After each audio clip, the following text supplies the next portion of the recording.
Hi dears, welcome back. ഇന്ന് ഞാൻ വന്നിരിക്കുന്നത് ഈദ് സ്പെഷ്യൽ ഒരു റെസിപ്പി ആയിട്ടാണ്. നമുക്കിന്ന് തലശ്ശേരി മട്ടൻ ദം ബിരിയാണി തയ്യാറാക്കി എടുക്കുന്നത് എങ്ങനെയാണെന്ന് നോക്കാം. ഇത് വളരെ എളുപ്പത്തിൽ തയ്യാറാക്കി എടുക്കാൻ പറ്റുന്ന റെസിപ്പിയാണ്. നല്ല സിമ്പിളാണ്. ബാച്ചിലേഴ്സിന് പോലും തയ്യാറാക്കി എടുക്കാം കേട്ടോ. അപ്പം നോക്കാം റെസിപ്പി എങ്ങനെയാണെന്ന്. ആദ്യം നമുക്ക് ഇഞ്ചിയും വെളുത്തുള്ളിയും പച്ചമുളകും കൂടെ പേസ്റ്റ് ആക്കി എടുക്കണം. ഞാനിവിടെ 1 ഇഞ്ച് കഷ്ണം ഇഞ്ചി എടുത്തിട്ടുണ്ട്, 6 വെളുത്തുള്ളി എടുത്തിട്ടുണ്ട്, 6 പച്ചമുളകും എടുത്തിട്ടുണ്ട്. പച്ചമുളകിൻ്റെ എണ്ണം നിങ്ങളുടെ എരിവിനനുസരിച്ചിട്ട് മാറ്റം വരുത്താം. ഇത് മീഡിയം റേഞ്ചിൽ എരിവുള്ള മുളകാണ്. നല്ല എരിവുള്ള മുളകാണെങ്കിൽ കുറച്ച് ചേർത്താൽ മതി. ഇതെല്ലാം കൂടെ മിക്സിയുടെ ചെറിയ ജാറിലിട്ടിട്ട് ഒന്ന് ചതച്ചെടുക്കുക. നന്നായിട്ട് അരഞ്ഞു പോകണ്ട, ഇതുപോലെ ആക്കിയെടുക്കുക. വെള്ളം ചേർക്കാതെ വേണം അരച്ചെടുക്കാൻ. ഇനി ഞാനിവിടെ എടുത്തിരിക്കുന്നത് 1/2 കിലോ മട്ടനാണ്. മട്ടൻ നന്നായിട്ട് കഴുകി വൃത്തിയാക്കി എടുത്തിട്ടുണ്ട്. ഇതിലോട്ട് നമുക്ക് അരച്ചു വെച്ചിരിക്കുന്ന ഇഞ്ചി വെളുത്തുള്ളി പച്ചമുളക് പേസ്റ്റ് ചേർത്ത് കൊടുക്കുക. 1/2 ടീസ്പൂൺ കാശ്മീരി മുളക് പൊടി. കളറ് കിട്ടാൻ വേണ്ടിയിട്ടാണ് കാശ്മീരി മുളക് പൊടി ചേർത്തത്. എരിവും കുറവായിരിക്കും. സാധാ മുളക് പൊടിയാണ് ചേർക്കുന്നതെങ്കിൽ എരിവിനനുസരിച്ചിട്ട് അതിൻ്റെ അളവ് മാറ്റം വരുത്താം കേട്ടോ. 1/4 കപ്പ് തൈര്, 1/4 ടീസ്പൂൺ മഞ്ഞൾപ്പൊടി, 1/2 ടീസ്പൂൺ ഗരം മസാലപ്പൊടി, 1/2 ടേബിൾ സ്പൂൺ നാരങ്ങ നീര്. ഇതെല്ലാം കൂടി ചേർത്തിട്ട് നന്നായിട്ട് മിക്സ് ചെയ്ത് കൊടുക്കുക. ആവശ്യത്തിന് ഉപ്പ്, ഞാനിപ്പോൾ 1/2 ടീസ്പൂൺ ഉപ്പ് ചേർത്തിട്ടുണ്ട്. ഇതെല്ലാം കൂടി ചേർത്തിട്ട് നന്നായിട്ട് മിക്സ് ചെയ്ത് കൊടുക്കുക. കുറഞ്ഞത് ഇത് 2 മണിക്കൂറെങ്കിലും മാറ്റി വയ്ക്കണം. 6 മണിക്കൂറൊക്കെ വെച്ചാൽ അത്രയും നല്ലത് കേട്ടോ. മസാലയൊക്കെ നന്നായിട്ട് മട്ടണിൽ ഇറങ്ങി വരും. നിങ്ങൾ നാളെയാണ് ബിരിയാണി ഉണ്ടാക്കുന്നതെങ്കിൽ ഇന്ന് രാത്രി തന്നെ മസാലയൊക്കെ പുരട്ടിയിട്ട് ഫ്രിഡ്ജിലോട്ട് വെച്ചാൽ മതി. ഞാനിപ്പോൾ 2 മണിക്കൂർ മാറ്റി വയ്ക്കാൻ പോവുകയാണ്. ഇനി ഞാനിവിടെ ഒരു വലിയ സവാള നല്ല നൈസായിട്ട് അരിഞ്ഞെടുത്തിട്ടുണ്ട്. ഇത് ഏകദേശം 1 കപ്പ് വരും കേട്ടോ. ഇനി ഇതിലോട്ട് നമുക്ക് കുറച്ച് പഞ്ചസാരയും കൂടി ചേർത്തിട്ട് നന്നായിട്ട് തിരുമിയെടുക്കുക. ഇത് നമുക്ക് വറുത്തെടുക്കാൻ വേണ്ടിയിട്ടാണ്. പഞ്ചസാര ചേർത്ത് കഴിയുമ്പോൾ പെട്ടെന്ന് തന്നെ ബ്രൗൺ നിറമായി കിട്ടും. ആദ്യം നമുക്ക് അണ്ടിപ്പരിപ്പ് മുന്തിരിയൊക്കെ ഒന്ന് വറുത്തെടുക്കാം. അതിന് വേണ്ടിയിട്ട് ചുവട് കെട്ടിയുള്ള പാത്രത്തിലോട്ട് 1.5 ടേബിൾ സ്പൂൺ നെയ്യ് ചേർത്ത് കൊടുക്കുക. നെയ്യ് ഒന്ന് ഉരുക്കി വരണം. ഇതിലോട്ട് നമുക്ക് 15 അണ്ടിപ്പരിപ്പും 15 കിസ്മിസും ചേർത്ത് കൊടുക്കുക. അണ്ടിപ്പരിപ്പിനും ഉണക്കമുന്തിരിക്കൊന്നും പ്രത്യേക അളവൊന്നും ഇല്ല കേട്ടോ. നിങ്ങൾക്ക് ഇഷ്ടമുള്ള എത്ര ചേർക്കാം. ഞാനിപ്പോൾ രണ്ടും കൂടെ ഒന്നിച്ച് ചേർത്താണ് വറുത്തെടുക്കുന്നത്.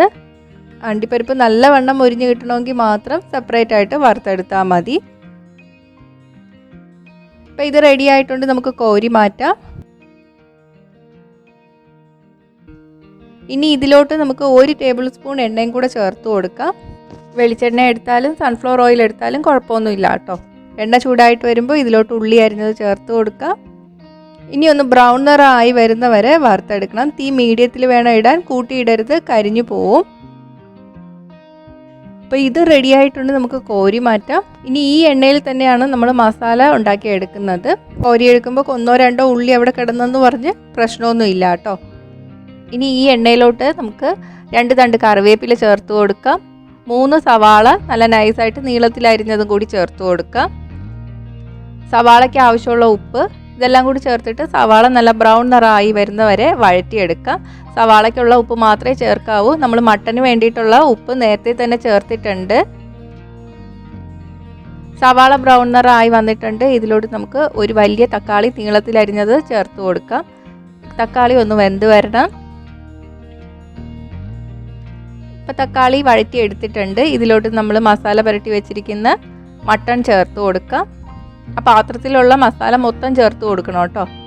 നന്നായിട്ട് ഇളക്കി കൊടുക്കുക. ഇതിലോട്ട് ഞാൻ 1/2 കപ്പ് വെള്ളം കൂടി ചേർത്ത് കൊടുക്കുകയാണ്. ഇനി തീ ഓഫ് ചെയ്തതിന് ശേഷം ഞാനിത് കുക്കറിലോട്ട് മാറ്റുകയാണ്. കുക്കറിൽ 7 വിസിൽ വരുന്ന വരെ വേവിച്ചെടുക്കാൻ പോവുകയാണ്. കുക്കറിൽ ഇട്ടില്ലെങ്കിൽ മട്ടൺ വേഗം വെന്ത് കിട്ടില്ല. ആദ്യമേ നിങ്ങൾ കുക്കറിൽ തന്നെ വഴറ്റിയെടുത്താൽ മതി കേട്ടോ. ഇങ്ങനെ 2 പാത്രത്തിൽ സെപ്പറേറ്റ് ഇട്ട് വഴറ്റിയൊന്നും എടുക്കണ്ട. ഇനി ഇത് അടച്ചു വെച്ചിട്ട് 7 വിസിൽ വരുന്ന വരെ വേവിച്ചെടുക്കാൻ പോവാണ്. വിസിലിൻ്റെ എണ്ണം നിങ്ങളുടെ കുക്കർ അനുസരിച്ചിരിക്കും കേട്ടോ. ചിലപ്പോൾ കൂടുതൽ വിസിൽ വേണ്ടി വരും. ഇനി ഞാനിവിടെ 2 കപ്പ് ജീരകശാല അരിയാണ് എടുത്തിട്ടുള്ളത്. കഴുകി വൃത്തിയാക്കി എടുത്തിട്ടുണ്ട്. ഇതിലോട്ട് നമുക്ക് കുറച്ച് വെള്ളം കൂടെ ഒഴിച്ചിട്ട് 1/2 മണിക്കൂർ കുതിർന്ന് വരാൻ വേണ്ടിയിട്ട് മാറ്റി വയ്ക്കാം. തലശ്ശേരി ബിരിയാണിക്ക് സാധാരണ ജീരകശാല അരിയാണ് ഉപയോഗിക്കാറ്. അപ്പോൾ ഇതിന് പകരം ബസ്മതി അരി എടുത്താലും കുഴപ്പമൊന്നുമില്ല. അപ്പോൾ മട്ടൺ വെന്തിട്ടുണ്ട്. പ്രഷർ കംപ്ലീറ്റ് പോയതിന് ശേഷം മാത്രമേ തുറന്ന് നോക്കാവൂ കേട്ടോ. ഇപ്പോൾ നന്നായിട്ട് തന്നെ വെന്ത് വന്നിട്ടുണ്ട്. ഇനി ഇതിൽ നിന്ന് ഞാൻ 3/4 കപ്പ് മസാല കോരി മാറ്റി വയ്ക്കുകയാണേ. ഇത് നമുക്ക് ചോറ് വയ്ക്കാൻ വേണ്ടിയിട്ട് ഉപയോഗിക്കാം. കഷ്ണങ്ങളൊന്നും എടുക്കണ്ട, മസാല മാത്രം കോരി മാറ്റി വയ്ക്കുക. ബാക്കിയുള്ള ഗ്രേവി നമുക്ക് വറ്റിച്ചെടുക്കണം. അപ്പോൾ ഇതാ വറ്റി വന്നിട്ടുണ്ട്. ഇനി നമുക്കിത് മാറ്റി വയ്ക്കാം.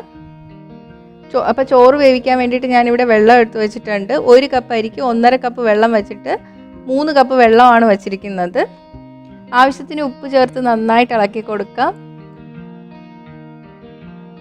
2 ബേ ലീഫ്, 2 തക്കോലം, 1 കറുത്ത ഏലക്ക, 2 ഏലക്ക, 3 ഗ്രാമ്പു, 1 ചെറിയ കഷ്ണം പട്ട ചേർത്ത് കൊടുക്കാം. 1/2 ടേബിൾ സ്പൂൺ നാരങ്ങ നീര്. ഇതെല്ലാം കൂടി ചേർത്തിട്ട് നന്നായിട്ട് തിളപ്പിച്ചെടുക്കാം.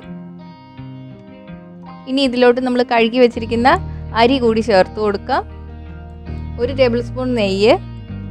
ഇതിലോട്ട് നമ്മൾ മാറ്റി വെച്ച 1/4 കപ്പ് ഗ്രേവി കൂടി ചേർത്ത് കൊടുക്കാം.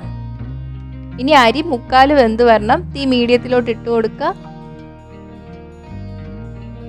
അപ്പോൾ ഇതാ അരി ഇത്രയേ ആയിട്ടുണ്ട്.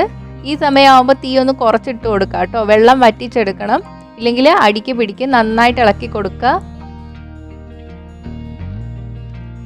ഇപ്പോൾ അരി 1/4 വെന്തിട്ടുണ്ട്. ഇനി ദം ഇടുമ്പോഴേക്ക് ബാക്കിയും കൂടെ വെന്ത് കിട്ടും. അപ്പോൾ ക്വാണ്ടിറ്റി കുറച്ചേ ഉള്ളതുകൊണ്ട് ഈ പാത്രത്തിൽ തന്നെ ഞാൻ ദമ്മിട്ട് കൊടുക്കാൻ പോവുകയാണ്. അതിന് വേണ്ടിയിട്ട് പകുതി ചോറ് ഞാൻ എടുത്ത് മാറ്റുകയാണ്.